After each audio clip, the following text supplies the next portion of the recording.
Continuamos en Noticias Globovisión Economía. A esta hora está con nosotros Leonardo Soto, economista, y con él vamos a conversar sobre lo que es la economía nacional para este año 2021, las metas que se ha establecido el gobierno nacional, pero qué es posible y qué no en Venezuela en este momento. Buenas tardes, bienvenido. Buenas tardes, gracias Mariana por la invitación.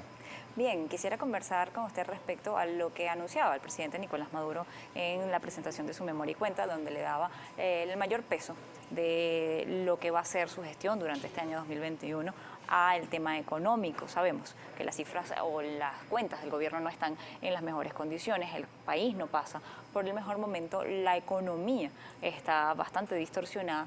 Él hablaba de ir hacia una economía digital, sabemos que la razón, entre otras cosas, es la falta de efectivo, la falta de poder dar dinero, dada el nivel de hiperinflación que atraviesa el país y que no ha logrado contener la política monetaria que debería estar estableciendo el Banco Central de Venezuela en este momento, cosa que no está pasando. Quisiera conocer cuál es la visión que tiene respecto a lo que se ha anunciado por el Ejecutivo Nacional y a lo que pudiese ser posible o al espacio en el que estamos en este momento centrados los venezolanos en materia económica. El anuncio de la economía digital de inicio nos da indicación de una posible reconversión, es decir, es una hipótesis basada en el hecho de se nos ha ido de las manos el tipo de cambio, la devaluación es constante y técnicamente indetenible porque no hay condiciones que en efecto puedan establecer un escenario de estabilidad de tipo de cambio, por lo tanto la devaluación sigue su escalada ascendente y la condición del bolívar con relación al dólar sigue siendo desfavorable. ¿Cuál es el aspecto al anunciar una economía digital? Saco del juego el costo del papel moneda, que es muy elevado para la nación, no solo a nivel del costo financiero, sino logístico, lo que implica en este momento el poder gestionar ese tipo de requerimiento, de ese tipo de material, cuando hay una serie de sanciones que pesan sobre muchas actividades ejecutivas en la actualidad, y esta posibilidad de una economía digital ante la reconversión monetaria, que repito, es un escenario hipotético, pero posible dada la circunstancia, facilitaría ese juego de cambio al momento de establecer esa reconversión, que sería solo a través de cuentas digitales y no a través de papel moneda. El gran punto aquí, Mariana, es que la economía digital en Venezuela es un escenario, aunque posible, poco probable en el corto plazo. No existe educación digital real para poder establecer una economía bajo esas condiciones que demanda de mucha información, mucha infraestructura y mucha educación. ¿Qué sería lo fundamental cuando hablamos de que no existe la educación ni la infraestructura tecnológica para aplicarlas también? Porque necesitaríamos de un gran amplio de banda ancha de internet para poder operar constante y activamente. Vemos las aplicaciones en este momento de la banca, a veces se traban o es imposible acceder a alguno de ellos, de estos mecanismos, porque cada vez son más las personas utilizándola. Ahora, dentro de esto, cuando hablamos de la necesidad de educación, ¿por dónde deberíamos estar avanzando para que las personas se enrumben hacia eso? Porque sí, efectivamente es algo hacia lo que va el mundo. El mundo ha ido moviéndose hacia eso. Ya hay billeteras en el teléfono, las tarjetas cargadas en el teléfono que ni siquiera necesitas tener el plástico físico para poder pagar en algún lugar.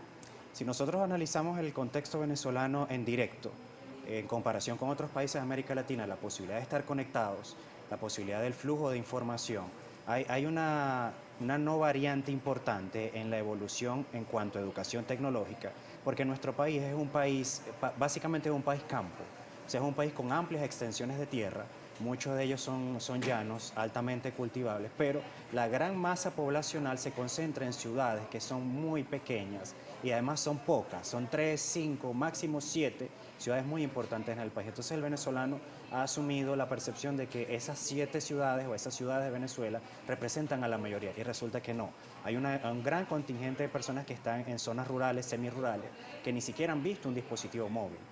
En promedio, solo un 35% de la población tiene acceso a un dispositivo móvil con capacidad para el requerimiento de esta oleada de cambio tecnológico a nivel económico. Te estoy hablando de un dispositivo de gama baja de 2 GB de RAM, 18 de interna, que es lo básico para que pueda funcionar una billetera digital. Además, por supuesto, de la conectividad de Internet, que debe ser no menos de 5 megabits por segundo y que en Venezuela el promedio está en 1.5 y en 2 máximo. Hace poco yo estuve en Táchira, exactamente en La Grita, estado Táchira, y el internet que suministra la principal empresa del estado no superaba en algunas zonas 1.5 kbps, que es prácticamente nada. Entonces, no entendemos a nivel cultural el impacto que tiene ese cambio radical en nuestra forma de cómo nos relacionamos económicamente cuando hacemos otro análisis muy sencillo. ¿Para qué utiliza una gran parte del venezolano el Internet y sus dispositivos móviles, los que tienen acceso a ello? Vemos Instagram, vemos Facebook, Twitter, YouTube, y la gran aplicación, la gran utilidad que pueden tener tanto el Internet como las herramientas móviles no las conocemos, en su mayoría no las conocen, y no se les está educando el cómo deben utilizar. Ahí existe una brecha importante para afirmar que vamos a pasar a una economía digital, por lo menos en el corto plazo pareciese muy difícil. Cuando hablamos de economía digital, el Ejecutivo Nacional también hablaba de, y lo hacía el 30 de diciembre, de revivir el Petro, volver sobre el Petro, algo que fue una plataforma, se invirtió dinero, ha estado allí guardado, está sancionado, pero pudo haber sido un mecanismo para cambiar las formas de darle valor a la economía. Vemos que tiene además dos valores. Cuando todo eso está allí, ya existe esa infraestructura, ¿podría ser esta una vía por el Ejecutivo Nacional para utilizarlo, a pesar de que sabemos no existe liquidez para darle respaldo?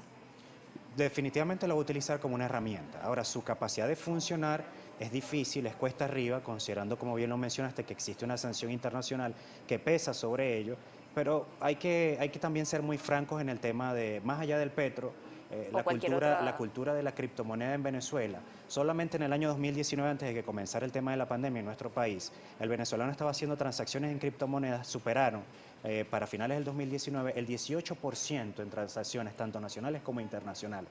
Sí, para un grupo de la población ya es algo habitual el poder utilizar este tipo de herramientas, pero para otro grupo de la población se le hace cuesta arriba inclusive entender cómo se utilizaría o cómo se utiliza en la actualidad el escaso papel moneda que está en circulación. Fíjate otro ejemplo clave.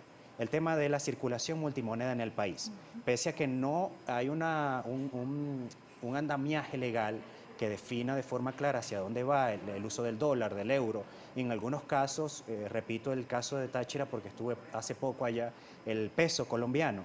El venezolano está mutando en su forma de apreciar el valor de las distintas monedas que están en circulación. El peso colombiano se traduce en miles. Es decir, inicia en 100 y se traduce en miles. Y en Táchira le quitan los ceros al peso. Es decir, no te dicen 5.000 pesos, sino te dicen 5 pesos. E inclusive te lo dicen 5 pesitos. Psicológicamente tratando de buscarle una apreciación diferente a esa moneda que les permite a ellos, a nivel de su entorno inmediato, de sus transacciones inmediatas, sentir cierta seguridad y una recuperación del poder adquisitivo, por lo menos a nivel psicológico inmediato. Entonces, si hay tantas variantes en la economía, dólar, peso colombiano, euro, la moneda de Brasil o cualquier otra que pueda estar en circulación, y a eso le añadimos las criptomonedas y las transacciones en bolívares netamente digitales, creo que el venezolano que está hoy cargando con tantas cosas se le hace difícil poder digerir y entender hacia dónde va ese rumbo de la economía digital si no se esclarecen las reglas del juego. Sí, efectivamente, si hoy día con el valor de cada moneda le estamos dando el valor de una página y no el valor que realmente tiene a nivel internacional a el dólar, al euro, a todas las monedas que en este momento confluyen. Hay lugares donde no siquiera se te acepta el pago en bolívares. ¿Hacia dónde va el bolívar? ¿Qué debería estar haciendo en este momento el Ejecutivo Nacional con nuestra moneda nacional, a pesar del hecho de que tiene una inflación que no logra controlar? ¿Qué podríamos estar haciendo en este momento o qué podría hacerse más allá de incluirle un elemento adicional en cuanto a lo que es la digitalización, más allá del hecho de no conocerlo, el tema de todo lo que está enrarecido ya dentro del sistema y que esto no se convierta en una distorsión más? Me lo responde al regreso de la pausa. Ya volvemos.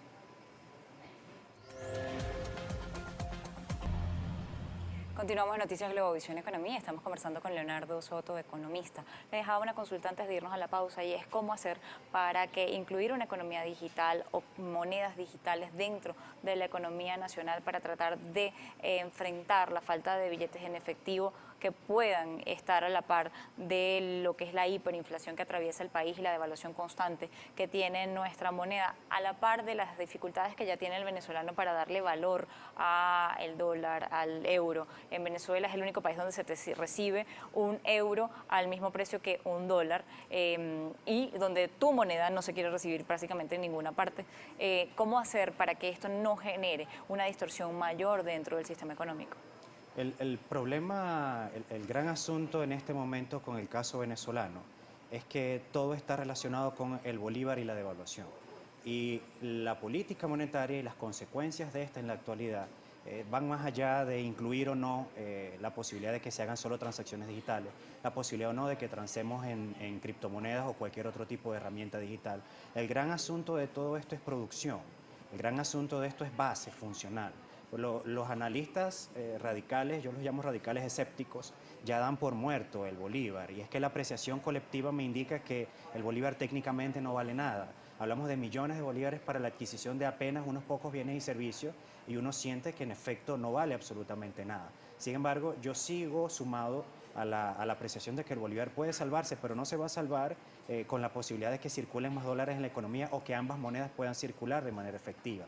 El bolívar puede estabilizarse, el tipo de cambio puede estabilizarse, la economía puede tener un horizonte positivo en el corto plazo con producción, con fortalecimiento de producción desde el sector primario, transformación secundaria y fortalecimiento del sector terciario, que es comercio y servicio.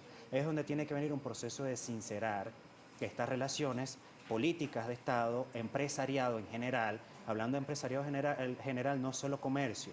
El sector primario es fundamental, sector industria, manufactura es fundamental, y de allí todas las demás piezas se van engranando para que la economía pueda funcionar. Si logramos esa definición en el corto plazo, y hablo de este año más tardar, una reestructuración de la deuda oportuna, un ingreso de dinero fresco para la economía no menor de 80.000 millones de dólares, de los cuales entre 10 y 20.000 deben ir de forma directa al fortalecimiento de los servicios básicos para potenciar la actividad económica, productiva y comercial. Ahí sí podemos decir, el bolívar tiene posibilidad de seguir existiendo y fortalecerse. Puede confluir el dólar en la economía, porque vamos a otro tema importantísimo. Se habla de economía de facto, sí, de dolarización de facto, perdón, sí. Hay una dolarización que está en proceso de introducirse en la economía, pero Venezuela no puede dolarizarse porque existen sanciones que pesan sobre el país, y para que una dolarización se dé tiene que existir una aprobación de la Reserva Federal de Estados Unidos, y eso no va a ocurrir, no por Y el lo ente menos en emisor estas principal circunstancias. nuestro está sancionado. Dos, el tema de la posibilidad de eliminar el bolívar al 100%, al gobierno no le conviene. Mientras existe el bolívar, hay posibilidad de financiar el déficit, y es lo que se ha hecho hasta ahora con las bonificaciones que se han entregado, que se ha inyectado circulante a la economía, y que es lo que en parte ha influido a que el tipo de cambio varíe. Entonces el bolívar sigue siendo necesario desde el punto de vista estratégico, porque viene a cubrir ese déficit en dinero inmediato del cual no se dispone en divisas, fundamentalmente porque no hay una entrada sólida en divisas, por lo menos no a partir de nuestra principal actividad, que es la exportación de petróleo. La economía suele moverse por la confianza, y las monedas de la misma manera se establecen según la confianza. Vemos como monedas como el dólar, que quizá no tienen todo el respaldo para la cantidad de dólares que están emitidos en la economía, tienen esa confianza y tienen ese valor. El bolívar podría tener lo mismo si tuviese todos estos elementos por detrás, y no el caos o el desorden que existe y la ausencia de políticas monetarias serias por parte del Ejecutivo Nacional. Al momento que se den las condiciones reales de negociaciones serias, acuerdos, acciones y resultados que le permitan al venezolano poder comenzar a confiar en la institucionalidad, en las transacciones, en la producción, yo te aseguro, Mariana, que el bolívar recobraría valor y comenzaríamos a ver un panorama diferente. Le agradezco habernos acompañado la tarde de hoy en Noticias Globovisión Economía. Leonardo Soto, economista, estaba con nosotros la tarde de hoy. Nosotros les recordamos nuestras redes sociales, @economía_gb o @mmartinez_gb. Siga con la programación de Globovisión.